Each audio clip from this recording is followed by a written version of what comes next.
तो इसको कैसे करेंगे? हमें दो करणियों को कंपेयर करके बताना है कि इसमें से कौन सी करनी बड़ी है, कौन सी करनी छोटी है। तो यहाँ हमें दो फैक्टर मिल रहे हैं। एक यह फैक्टर है कि हमारी करनी के अंतर्गत संख्या है और एक हमारी करनी की पावर है, जिसे हम ऑर्डर कहते हैं। तो हम इन दोनों से ही यह पता कर सकते हैं कि इसमें से कौन सी संख्या बड़ी है, कौन सी छोटी है। अगर हम केवल करनी की गत संख्या देखें तो हमारी 10 बड़ी है 3 से, मगर हमारी करनी की जो डिग्री है, यानी करनी की जो घात है, वो अलग अलग है। एक जगह 3 है और दूसरी जगह 4 है। तो हम अभी पता नहीं कर सकते कि इसमें से कौन सी संख्या बड़ी है, कौन सी छोटी है, जब तक कि दोनों संख्याओं की जो डिग्री है, यानी करनी की घात है, बराबर ना हो जाए। वो कैसे होगी? उसको बराबर करने के लिए आपको क्या करना होगा?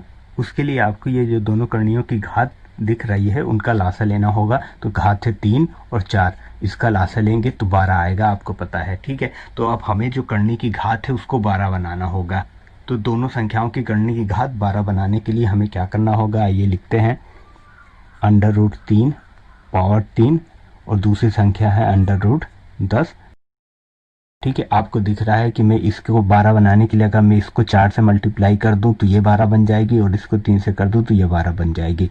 और मैंने करनी के रूल में आपको बताया है कि अगर किसी भी करनी के घात में किसी निश्चित नंबर से अगर गुणा किया जाता है तो उसी नंबर से हम करनी के अंतर्गत संख्या है उसकी घात में भी गुणा करते हैं, तो मान में परिवर्तन नहीं होता। तो मैंने 4 में अगर करनी की घात में गुणा किया हूं तो मैं इसकी पावर में गुणा कर दूंगा। यहाँ 1 है, 4 में गुणा कर दूंगा, 4 हो जाएगा। सेम इसी प्रकार मैं यहाँ पर अगर मैं 3 से गुणा करता हूँ तो यहाँ पर भी मैं 3 से पावर में गुणा कर दूंगा, ठीक है। तो अब ये मान में अंतर नहीं होगा। तो ये हमारा क्या बन गया, ये करनी की घात ये 12 बन गई। और इसको हल कर लीजिए, 3 तिरिक का 9 और 9 81 ये हो जाएगा। और इसको हल कर लीजिए तो करनी की घात 12 बन गई और ये 1000।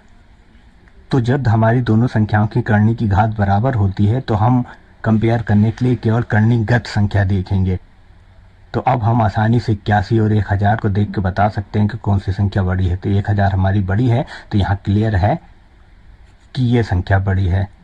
और यह संख्या किसके बराबर है? यह संख्या बराबर है √10 घात 4 के बराबर है। और यह संख्या है हमारी √3 घात 3। तो इस प्रकार हमें पता चल गया कि √10 करनी की घात 4 बड़ा है √3 करनी की घात 3 से।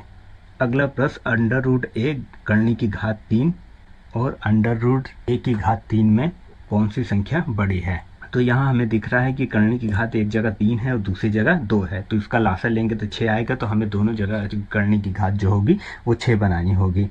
तो आइए कर लीजिए, यहाँ हमारा a घात 3 है और यहाँ पर है हमारा √a की घात 3 और यहाँ करनी की घात 2 है, यहाँ 3 है। तो इन दोनों को 6 बनाना है। तो यहाँ मैं 2 से गुणा करूंगा तो इसकी पावर 2 लगा दूंगा, और यहाँ 3 से गुणा करूंगा तो इसकी पावर 3 लगा दूंगा, ठीक है।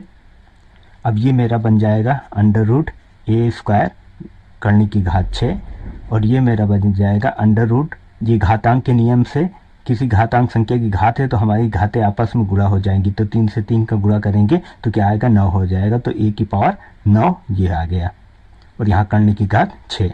तो यहाँ हमारी करनी की घात बराबर हो गई है। तो अब हम आसानी से करणीगत संख्या देख के बता सकते हैं कि कौन सी संख्या बड़ी है, कौन सी छोटी है। यहाँ a² है, यहाँ पावर 2 है और यहाँ पावर 9 है। तो पावर 9 बड़ा होगा, तो मतलब ये संख्या बड़ी है। और ये किस संख्या के बराबर है? ये बराबर है हमारी √a³ और ये संख्या बराबर है हमारी √a करनी की घात 3। तो यहाँ स्पष्ट है कि √a³ बड़ा है √a करनी की घात 3 से।